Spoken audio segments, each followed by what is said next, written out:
오늘 우리에게 주시는 하나님 말씀은 신약성경 마태복음 20장 20절에서 28절 말씀입니다. 마태복음 20장 20절에서 28절 말씀입니다. 그때 세베대의 아들의 어머니가 그 아들들을 데리고 예수께 와서 절하며 무엇을 구하니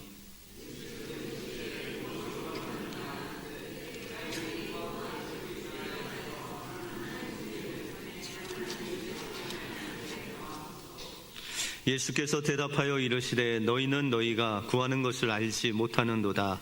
내가 마시려는 잔을 너희가 마실 수 있느냐? 그들이 말하되 할 수 있나이다.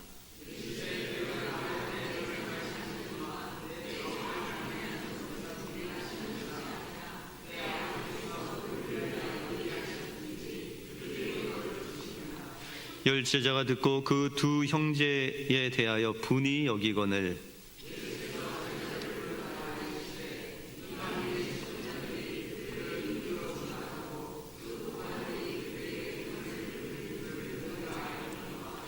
너희 중에는 그렇지 않아야 하니니 너희 중에 누구든지 크고자 하는 자는 너희를 섬기는 자가 되고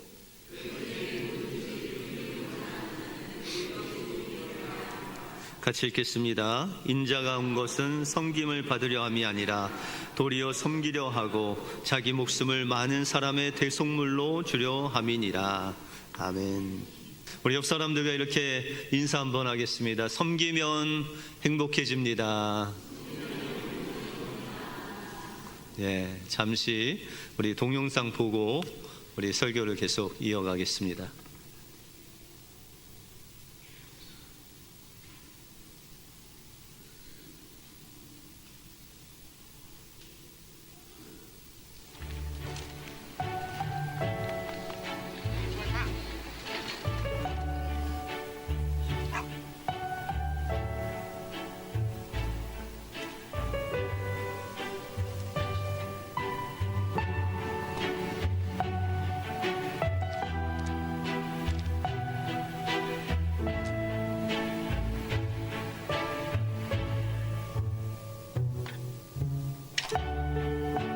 เขาจะได้อะไรถ้าเขาทำแบบนี้ทุกวัน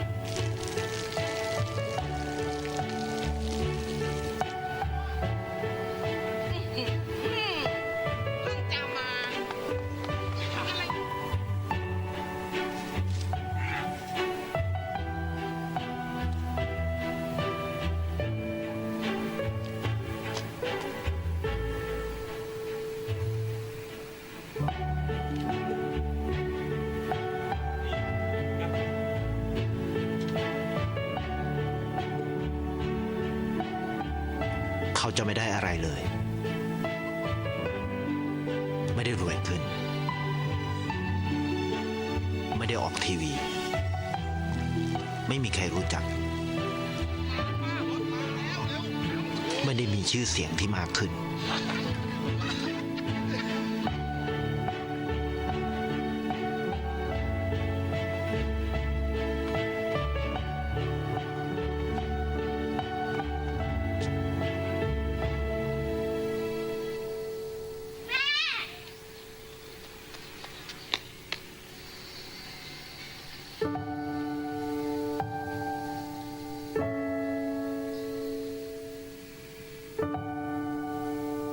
เพราะสิ่งที่เขาได้คือได้แค่ความรู้สึก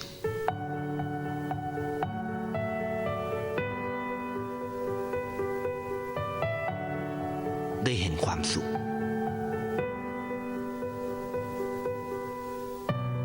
ได้เข้าใจได้ความรักได้ในสิ่งที่เงินซื้อไม่ได้ได้โลกที่สวยงามกว่าเดิม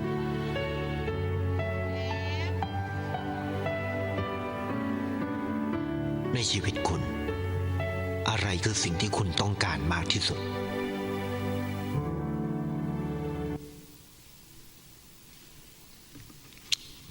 이 영상에 나오는 청년은 비록 가진 것은 많지 않았지만 화분에 물을 주고 할머니에게 바나나를 전달해 주고 가난한 아이에게 학교를 다닐 수 있는 시드머니도 공급해 주므로 청년의 삶은 환경은 변한 게 별로 없었습니다. 경제적으로도 또 어렵고, 그러나 자신만의 행복을 경험하게 되죠. 인간이 살아가는데 정말 서로 아름답게 되어지는 그런 섬김을 통해서 행복이 오는 것을 경험하게 됩니다. 예수님도 이 땅에 오신 목적을 내가 섬기려 왔다라고 말씀하셨습니다. 그러면 여러분들의 인생의 목적이 뭘까요? 섬기기 위해서 여러분들을 하나님께서 보내셨다라는 것이죠. 그러므로 섬김은 섬겨도 되고 섬기지 않아도 되고 우리가 선택사항이 아니라 하나님께서 우리에게 주신 인생의 목적이 바로 섬김이다라는 것이 하나님의 말씀입니다. 그러므로 우리의 인생의 방향을 내가 섬기는 사람으로 하나님께서 세워주셨구나. 이제 모든 사람을 대하든 누구를 대하든 내가 섬기겠다 하는 결단을 통해서 여러분들의 삶이 섬김으로 아름답게 변화되고 행복을 누리시는 여러분들의 삶이 되시길 주님의 이름으로 축원드립니다. 오늘 본문을 통해서 예수님이 가르쳐 주신 섬김은 무엇이고 섬김을 통해서 우리에게 주시는 하나님의 축복이 무엇인지 오늘 본문을 통해서 살펴보겠습니다. 먼저 섬김의 공동체는 인생의 목적을 섬김에 두는 공동체다라고 말씀하고 있습니다. 오늘 본문의 배경을 보시면 예수님이 예루살렘에 몇 번 올라가셨는데 이제 마지막으로 예루살렘을 향해서 십자가의 고난과 죽음을 향해서 가는 그 길에 되어졌던 이야기입니다. 그런데 예수님의 제자들은 예수님께서 예루살렘에 마지막으로 가는 그 길이 예수님은 죽으러 가셨는데 그들 제자들이 생각할 때는 예수님이 유대인의 왕이 되실 것이다 라는 생각을 했습니다. 많은 유대인들이 예수님을 왕으로 삼으려고 했습니다. 그래서 오병이어의 놀라운 기적을 베풀었을 때 사람들이 그 먹고 12광주가 남는 것을 보고 예수님을 임금 삼아야 되겠다 했을 때 예수님은 그 제자들 또 무리를 흩으시고 산에 올라가서 주님께 하나님께 기도하죠. 또한 예수님께서 물위를 걸으시고 죽은 나사로를 살리시고 하나님의 놀라운 병든 자를 고치시고 이런 것을 보면서 유대인들은 이스라엘 백성들은 저분이 왕이 되면 우리 먹고 사는 것 문제없고 저 능력으로 로마를 이기겠다 하는 그런 예수님을 왕으로 삼고자 하는 그 운동들이 그 백성들 안에서 일어났고 또한 제자들도 생각하기에 우리 예수님이 이제 왕이 된다라는 것이 기정사실로 그렇게 제자들의 마음속에 각인되고 있었다라는 것이죠. 이쯤 되면 제자들이 어떤 생각을 할까요? 그럼 나는 어떻게 되는 것이? 여러분들 아주 친하신 분이 대통령이 됐어요. 그러면 여러분들 어떤 생각을 하겠어요? 나도 한 자리 하겠구나. 그런데 제자들의 고민은 무엇이었냐면 한 자리 하는 것은 당연한 것이고 예수님 옆에 넘버 2, 넘버 3 누가 되느냐 그것 때문에 서로 다투고 있었다라는 것이죠. 그런데 그런 다툼 속에서 요한과 야고보의 어머니가 등장을 합니다. 그래서 예수님께 구하는데 21절에 보시면 21절을 한번 같이 읽어볼까요? 시작. 예수께서 이르시되 무엇을 원하느냐 이르되 나의 이 두 아들을 주의 나라에서 하나는 주의 우편에 하나는 주의 좌편에 앉게 명하소서.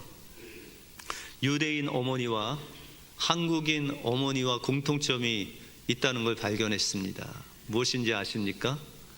치맛바람이 있었다라는 것이죠. 근데 야고보와 요한의 어머니는 예수님께 예수님이 왕이 되시면 내 아들을 예수님의 우편 좌편 다시 말해서 넘버 2, 넘버 3 이런 높은 자리에 앉게 하소서, 그렇게 청탁을 넣는 거죠.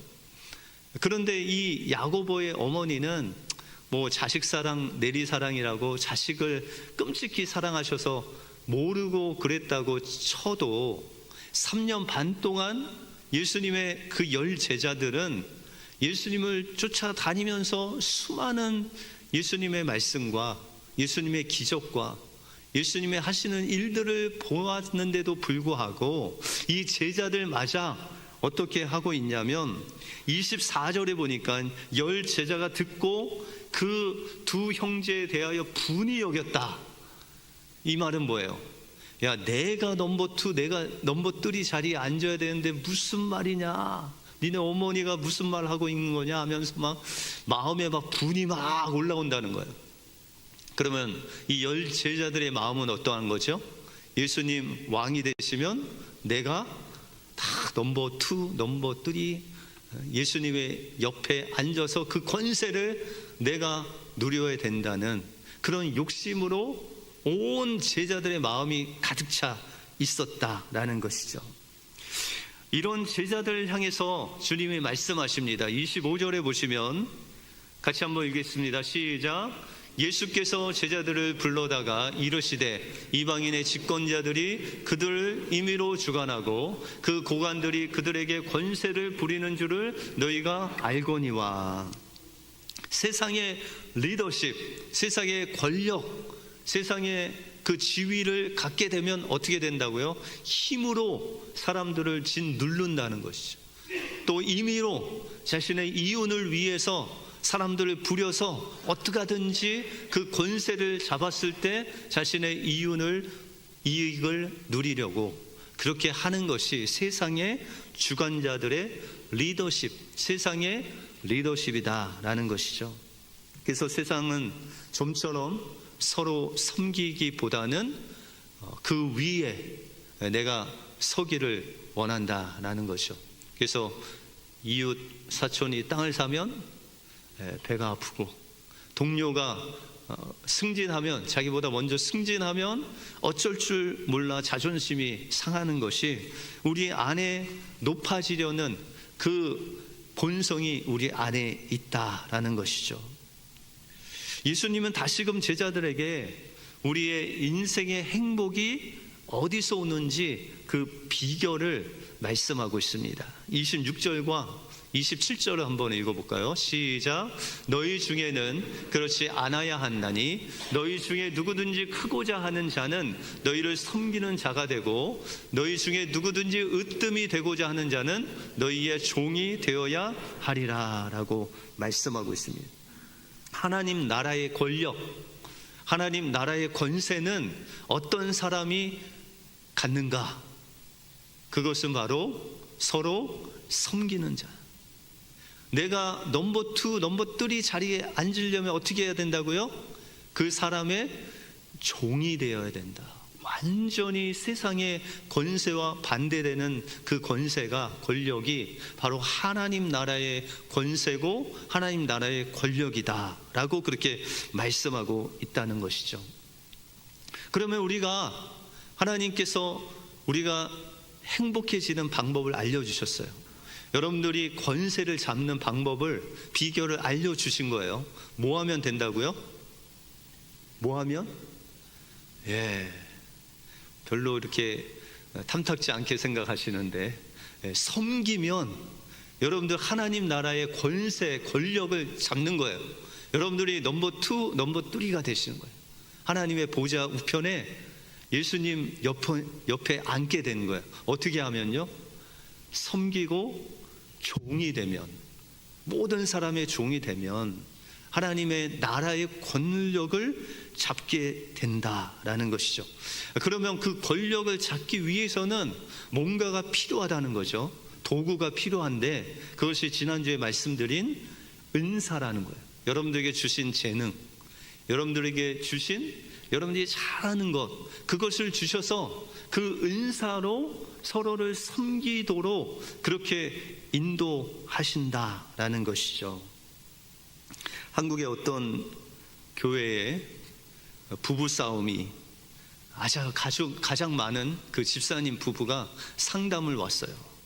목사님, 저희 부부는 그냥 거의 하루가 멀다 하고 싸워요.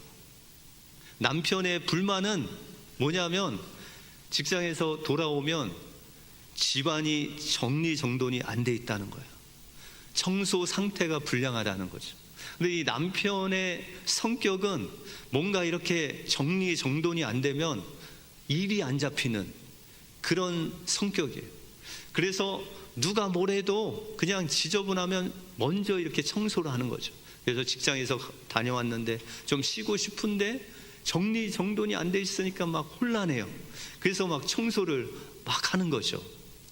그런데 아내의 성격은 그렇지 않아서 남편에게 그냥 대충 편하게 살지 뭐 이렇게 빡빡하게 살아 여보, 그냥 편한 게 편한 거야, 이런 성격이에요.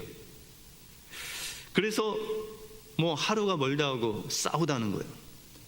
그러면 이렇게 싸우는 원인이 남편이 믿음이 없어서 그렇죠, 아니면 남편이 아내를 사랑하지 않아서, 아니면 남편이 미성숙해서 그런 걸까요?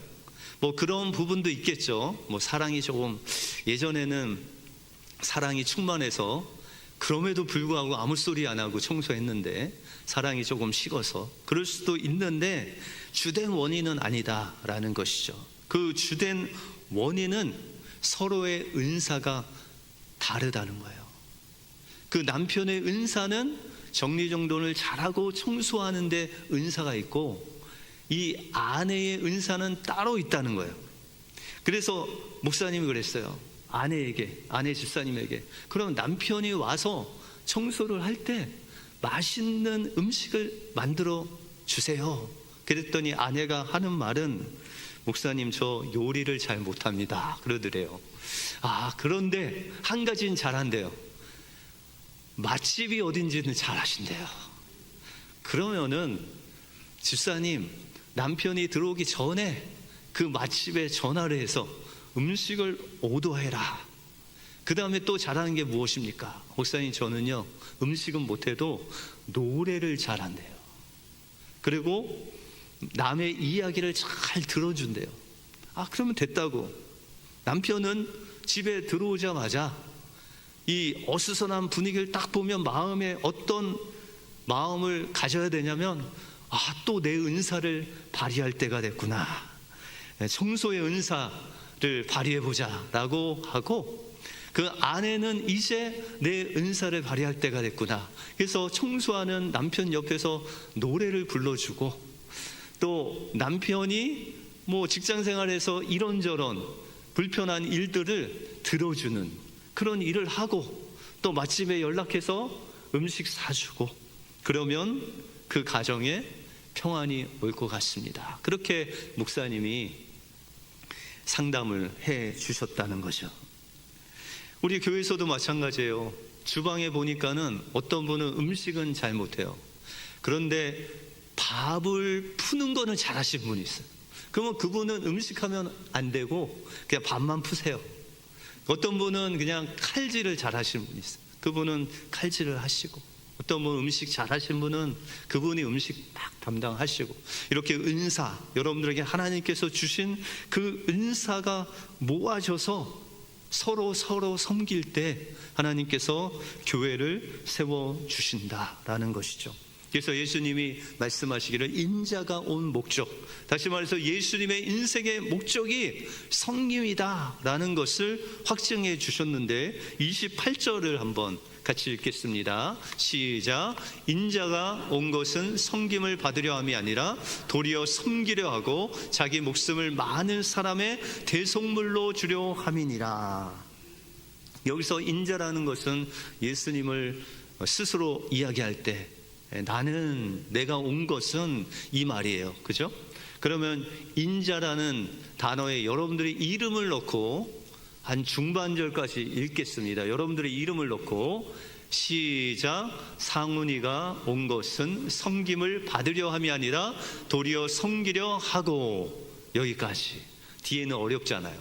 그렇죠? 그러니까 우리가 온 것은, 여러분들이 이 땅에 온 것은 섬김을 받으려 함이 아니라 뭐 하려고요? 도리어 섬기려 하나님께서 이 땅에 여러분들을 보내셨다. 그러면 여러분들 가정에서 다툼이나 갈등이나 교회에서 다툼이나 갈등이 일어나는 원인이 뭘까요? 원인. 다 아시면서 말씀 안 하시네. 섬기지 않아서. 내 마음에 종이 되려는 마음보다 으뜸이 되려는 마음이 있는 상태에서 그냥 섬기면 그것에 갈등이 있고 다툼이 있다. 그러면은 이제 우리의 인생의 목적을 내가 섬김을 받으려는 것이 아니라 섬기려고 하나님께서 이 땅에 보내주셨구나. 여러분들의 인생의 방향성을 하나님을 향해서 섬김으로 놓고 나가심으로 하나님께서 주시는 진정한 행복을 누리시는 여러분들의 삶이 되시길 주님의 이름으로 축원드립니다. 다음으로 섬김의 공동체는 고난 후에 영광이 주어지는 공동체다라고 말씀하고 있습니다. 교회에 나오는 성도님들은 섬김이 중요하다는 것은 아시죠? 그런데 연말에 전화 장로님들이 전화해서 안내하는 거 도와주세요. 주방봉사 도와주세요. 구역장 좀 해주세요. 7월에 단기 선교 하는데 함께 선교 좀 가시죠 하면은 여러분들 뭐라고 대답하셨어요? 대부분은 알겠다고 하셨지만 그 중에 한 100분 중에 한 분은 안 된다고 하셔요. 그러면 왜 안 된다고 하셨을까요? 시간 내기가 좀 어려워서, 휴가를 좀 빼기가 어려워서, 그죠? 그 일을 하면은 시간을 들이고 땀을 흘리는 거기까지는 괜찮은데 일하고 때로 욕먹을까봐, 일을 했는데 괜히 또 마음의 상처를 얻을까봐 그렇다는 것이죠. 그런데 오늘 말씀해 보시면 예수님께서 이 땅에 오셔서 섬김을 위해서 오셨는데, 그러면 예수님을 섬기려 오셔서 이런 고난, 시간을 내시고 또한 다른 사람을 위해서 고난도 받고 때로는 손해도 보고 누명도 쓰고 욕도 먹고 이런 일들이 없으셨느냐? 그렇지 않다는 거예요. 예수님께서 어떻게까지 섬기신다고요? 목숨까지 들이시면서 그 인류를 위해서 섬기셨다라고 그렇게 말씀하고 있다는 것이죠. 오늘 예수님에게 야고보의 어머니가 와서 무엇을 구했죠? 21절에 보시면 나의 두 아들을 주의 나라에 임하실 때 하나는 우편에 하나는 좌편에 앉게 해달라고 그렇게 이야기를 하죠. 그 질문에 예수님께서 어떤 대답을 하시냐면 22절을 한번 같이 읽어볼까요? 22절 시작. 예수께서 대답하여 이르시되 너희는 너희가 구하는 것을 알지 못하는도다. 내가 마시려는 잔을 너희가 마실 수 있느냐? 그들이 말하되 할 수 있나이다. 예수님께서 두 제자들의 어머니가 구한 그 좌편과 우편에 앉는 영광을 달라고 했을 때 예수님께서 그 받을 고난에 대해서 말씀하시면서 그 자리는 내가 마시는 이 잔을 마시는 자리다. 이 잔은 뭘까요? 십자가입니다. 예수님의 십자가의 고난과 죽음의 잔을 마시는 자가 그 영광도 얻는다라고 그렇게 말씀하고 있다는 것이죠. 그러면서 예수님께서 23절에 말씀하시기를 이르시되 너희가 과연 내 잔을 마시려니와 내 좌우에 앉는 것은 내가 주는 것이 아니라 내 아버지께서 누구를 위하여 예비하셨든지 그들이 얻을 것이니라 라고 말씀하고 있습니다. 예수님께서 이 잔을 마셔야 되는데, 고난의 잔을 마셔야 되는데 이 고난의 잔을 마신 후에는 무엇이 있다고요? 하나님의 영광이 임한다는 거예요. 그것이 누가 됐는지는 모르지만 하나님의 영광이 그에게 분명히 있다고 약속하고 있어요. 로마서 8장 17절과 18절을 한번 같이 읽겠습니다. 시작. 자녀이면 또한 상속자 곧 하나님의 상속자요 그리스도와 함께한 상속자니 우리가 그와 함께 영광을 받기 위하여 고난도 함께 받아야 할 것이니라.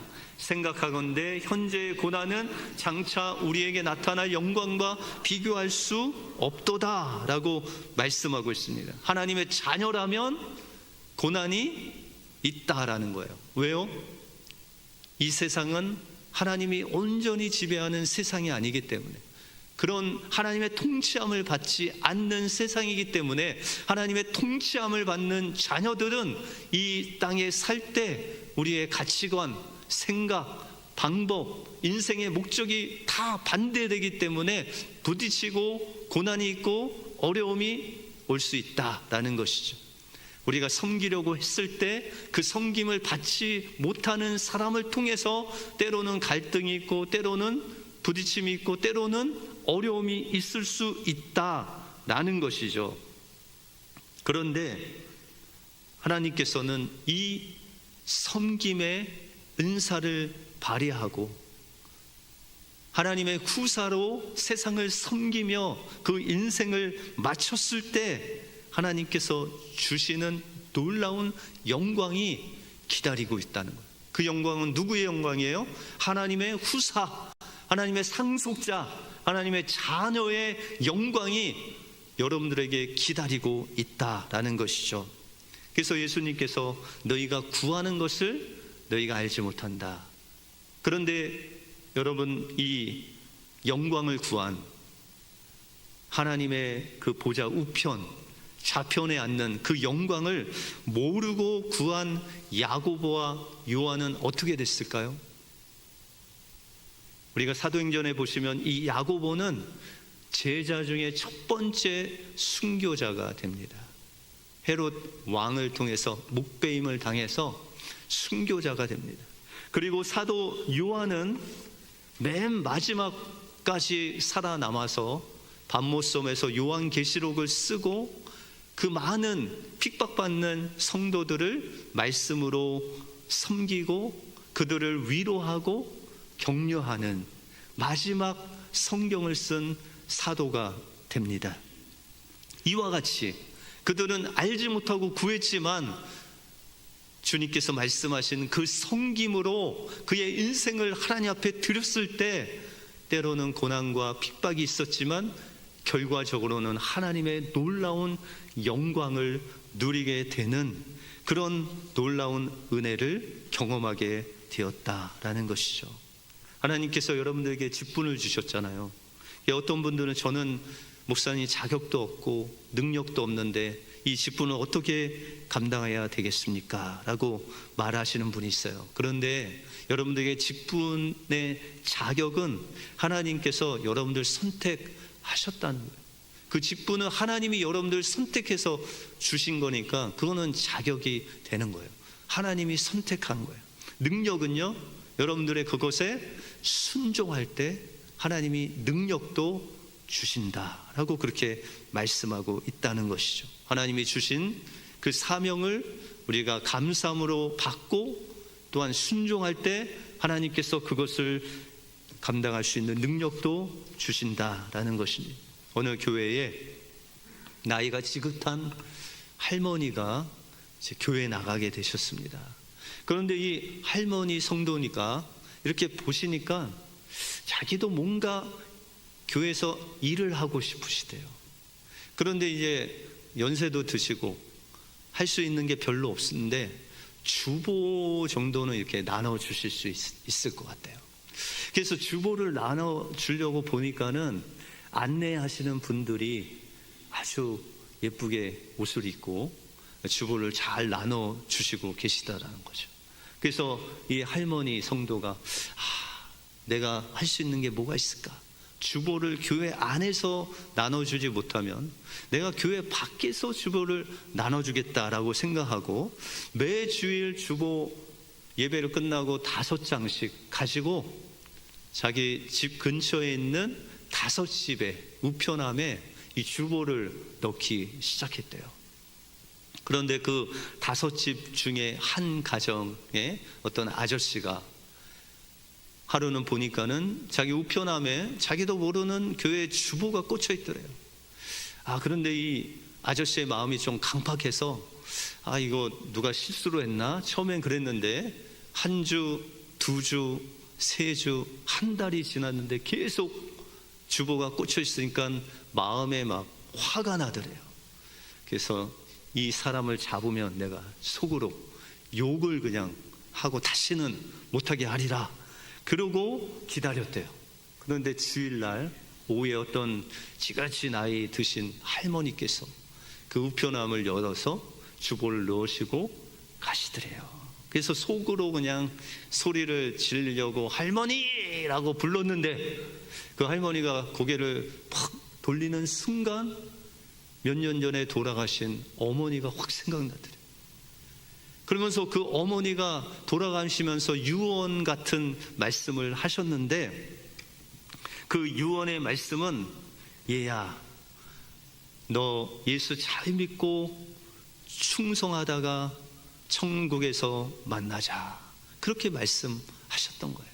이 아저씨도 옛날엔 어머니 살아계실 땐 교회 다녔는데 어머니 돌아가시고 교회를 안 나가고 있었는데 그 할머니의 모습을, 얼굴을 보는 순간 그 어머니가 생각나더니 그냥 할머니라고 불렀는데, 욕을 하려고 불렀는데 그분이 이제 할머니께서 아저씨에게 이야기하는 거죠. 선생님, 왜 부르셨어요? 선생님도 교회에 나오세요 라고 그렇게 말씀을 드렸대요. 그랬더니 그 아저씨가 그냥 멍하니 있다가 네 할머니 알겠습니다 그렇게 이야기를 하고 그 다음 주에 주소를 따라 그 교회에 나가서 할머니와 함께 예배를 드리는 놀라운 역사가 일어났다는 것이죠. 여러분, 우리가 어떤 교회에서 봉사를 해야 된다고 하면 엄청난 큰 것을 해야 된다고 생각하지만 여러분들 섬김의 시작은 인사부터 그냥 시작하시면 돼요. 우리 옆 사람들과 한번 인사해 볼까요? 잘 오셨습니다. 예, 그렇게만 하시면 돼요. 그러면 이제 섬김이 시작되는 거예요. 그냥 주방에 만나셔도 아니면 뭐 위에서 만나셔도 그냥 잘 오셨습니다, 반갑습니다 인사로 시작하고 그 젊은 집사님, 아내 집사님 은사와 같이 그냥 잘 들어주시면, 인사 잘하고 잘 들어주시면 일단 섬김의 반은 된 거예요. 잘 들어줄 때 그 사람의 마음이 치유되는 놀라운 역사가 일어나는 것이죠. 예수님께서 이 땅에서 오셔서 죽기까지 섬기심으로 예수님을 통해서, 그 섬김을 통해서 우리가 구원의 선물을 받은 것 같이 여러분들이 이웃을 섬기고 잘 들어주고 격려하고 섬김을 통해서 다른 사람들에게 여러분들이 그 구원의 선물, 여러분들이 선물이 되어서 여러분들만 생각하면 그분은 나에게 선물입니다, 그런 열매들이 맺게 된다라는 것을 기억하시고 2025년도 새해를 맞이하여 우리가 어떤 자리에서도, 가정에서도, 직장에서도, 교회에서도 서로 인사하고 격려하고 들어주고 칭찬하며 하나님이 주신 여러분들의 은사를 발휘하여 섬김으로 주님이 기뻐하시는 섬김의 공동체가 되시길 주님의 이름으로 축원드립니다. 기도하겠습니다. 하나님 감사합니다. 예수님께서 우리에게 섬김의 본을 보여주신 것 같이 하나님께서 우리를 이 땅에 보내신 이유가, 그 목적이 바로 섬김이라는 것을 알게 해주심을 감사합니다.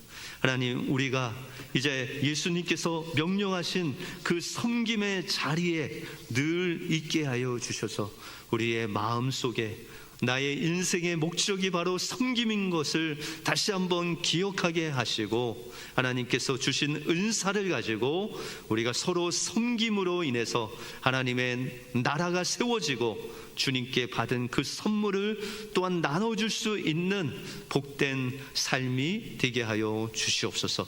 모든 것 주님께 감사드리오며 예수 그리스도 이름으로 기도하옵나이다. 아멘.